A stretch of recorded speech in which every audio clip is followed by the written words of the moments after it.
Hi guys, all right, so I want to talk to you about how to stop self-rewarding behaviors. So for me, a self-rewarding behavior would be anything that gives itself a reward as they do it. So an example of that would be counter surfing. So my dog jumps on the counter, they pull down a turkey, they eat it, that's self-rewarding.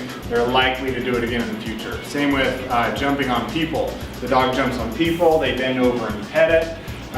Likely to perpetuate. So how do we get rid of these? Because those two things are both bad, and there are a whole list of them that are bad. First of all, are we catching it? So you have to ask yourself, am I catching this behavior often enough to change it? So if the answer is like I catch it 5 out of 10 times, or 7 out of 10 times, or 8 out of 10 times, you're probably not even catching it enough, believe it or not. You need to catch it like 85% of the time. So if you're like my dog's fill in the blanks, peeing on the floor, jumping on people, and your trainer asks you, well, how often do you catch it? And your answer is less than 15% of the time, then you are either giving that dog too much freedom or you're not budgeting enough of your focus to that dog in those situations. So keep that in mind. Are we communicating with it? Does the dog know you don't want it to do that?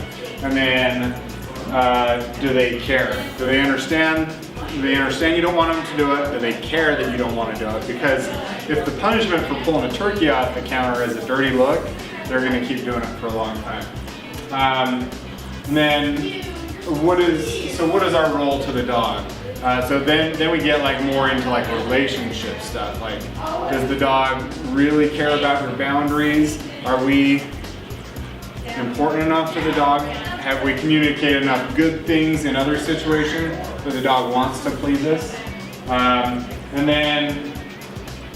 So we always want to look at this stuff, because if your dog's doing this stuff, it's probably management. So we have to have more focus on the dog in those situations. So if I'm going to sit down and watch TV and I know a dog's going to get into the garbage that's in the living room or the kitchen or dining room, what I'm going to do is like keep one eye on the dog and the garbage, so if the dog goes to do that stuff, I can correct it. So being a little bit proactive and setting the dog up is going to help you out a lot in these situations. But have your relationship, use the crate if you need it. If you just find that you're too busy to watch your dog, then you'll have to bring in the crate and catch it a high percentage of times, and you should be able to change behavior pretty well.